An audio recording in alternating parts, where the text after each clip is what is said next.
شہزادی ناشپتی۔ بہت سالوں پہلے کی بات ہے کہ کسی گاؤں میں ایک سوداگر اپنی بیوی کے ساتھ ایک گھر میں رہتا تھا۔ وہ دونوں ہی ایک دوسرے کا بہت خیال رکھتے تھے۔ سوداگر اپنی بیوی کی ہر خواہش پوری کرنے کے لیے کچھ بھی کر سکتا تھا۔ ایک دن سوداگر کی بیوی نے کہا کہ میرا ناشپتی کھانے کو بہت دل کر رہا ہے۔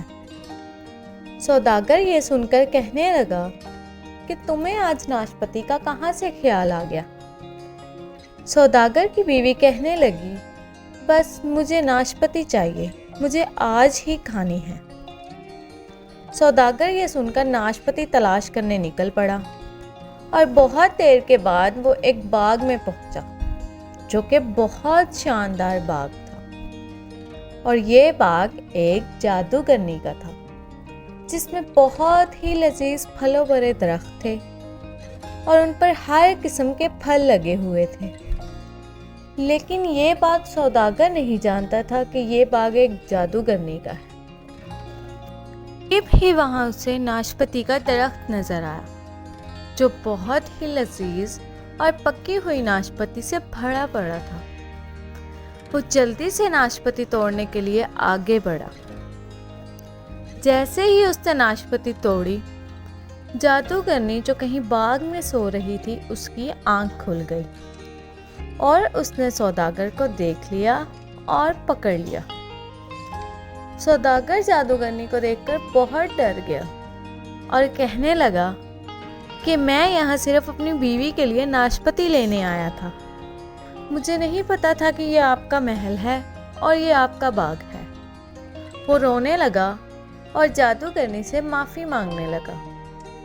جادوگرنی نے کہا کہ میں تمہیں ایک ہی شرط پر معاف کروں گی کہ تم وعدہ کرو کہ تمہارے گھر جو بھی پہلی اولاد پیدا ہوگی وہ تم مجھے دے دو گے، ورنہ میں تمہیں اور تمہاری بیوی دونوں کو جان سے مار دوں گی۔ سوداگر نے اپنی جان بچانے کے لیے حامی بھر لی اور جادوگرنی نے اسے چھوڑ دیا۔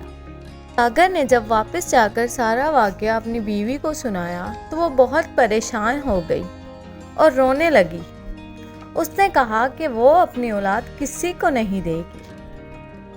سالوں بعد ان کے گھر ایک بہت ہی پیاری بیٹی پیدا ہوئی جو کہ انتہائی خوبصورت تھی، جیسے کوئی شہزادی ہو۔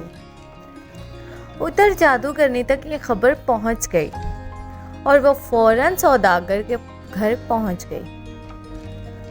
سوداگر اور اس کی بیوی بہت رونے لگے اور منت کرنے لگے کہ ان کی پہلی اولاد ہے، ان سے نہ چھینی جائے۔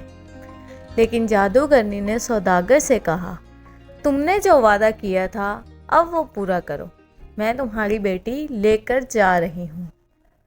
اور یہ کہتے ہی وہ سوداگر کی بیٹی کو وہاں سے لے گئی اور اپنے محل میں لے آئی۔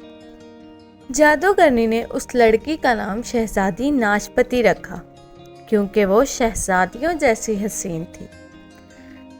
جادوگرنی نے شہزادی ناشپتی کو محل کے سب سے اونچے مینار میں رکھا تاکہ اس تک کوئی نہ پہنچ سکے۔ جیسے جیسے شہزادی بڑی ہوتی گئی وہ حسین سے حسین تر ہوتی گئی۔ اس کے سنہری گھنے اور لمبے بال اس قدر لمبے تھے کہ اکثر وہ اسے مینار سے نیچے لٹکا کر کنگھی کرتی تھی اور اس کے بال زمین کو چھوتے تھے۔ لیکن شہزادی ناشپتی بہت اداس رہتی تھی کیونکہ نہ تو وہ کہیں جا سکتی تھی اور نہ ہی کسی سے مل سکتی تھی۔ بس جادوگرنی کبھی کبھار اس سے ملنے کے لیے آتی اور وہ بھی اکیلی اور اداس رہتی اور سوچتی تھی کہ کاش کوئی اسے یہاں سے لے کر جائے اور وہ اپنے ماں باپ کے پاس واپس چلی جائے۔ ایک دن وہ اسی سوچ میں گم کھڑکی سے باہر دیکھ رہی تھی کہ اسے دور سے کوئی گھوڑے پر سوار نوجوان نظر آیا جو کہ اسی مینار کی طرف آ رہا تھا۔ جب شہزادہ مینار کے پاس پہنچا تو اس نے شہزادی ناشپتی کو دیکھا اور اس سے بات کرنے کے لیے اسے نیچے بلایا۔ تو شہزادی نے اسے بتایا کہ وہ نیچے نہیں آ سکتی کیونکہ وہ جادوگرنی کی قید میں ہے۔ شہزادے نے پوچھا کہ وہ اوپر کس طرح سے آئے تاکہ وہ شہزادی تک پہنچ سکے اور اسے وہاں سے بچا کر لے جائے۔ شہزادی نے تھوڑی دیر سوچنے کے بعد اپنے بالوں کی طرف دھیان دیا۔ اس نے اپنے بال کھڑکی سے باہر گرائے تو وہ شہزادے کو چھونے لگے، جسے دیکھ کر شہزادہ بہت حیران ہوا۔ شہزادی نے کہا کہ اس کے بال بہت مضبوط ہیں، وہ اسے پکڑ کر آسانی سے اوپر آ سکتا ہے۔ شہزادہ بالوں کو پکڑ کر، جو رسی سے بھی زیادہ مضبوط تھے، مینار پر چڑھنے لگا اور شہزادی تک پہنچ گیا۔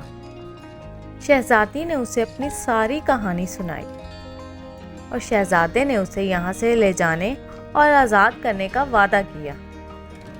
ابھی وہ یہ باتیں کر ہی رہے تھے کہ جادوگرنی سیڑھی لگا کر اوپر بالکنی تک آئی اور شہزادے کو دیکھ کر چونک گئی۔ شہزادہ، جو پہلے سے ہی جادوگرنی کی طاق میں تھا، اسے دیکھ کر فوراً اس پر حملہ کر دیا اور تلوار سے اس کا سر تن سے جدا کر دیا، اور یوں وہ شہزادی کو لے کر اس کے گھر والوں کے پاس آیا اور اپنے ساتھ محل لے جانے اور شادی کرنے کی اجازت مانگی، جس کے بعد شہزادہ اور شہزادی ناشپتی ہنسی خوشی رہنے لگے۔ امید ہے کہ آج کی کہانی آپ کو اچھی لگی ہوگی۔ پھر ملیں گے۔ اللہ حافظ۔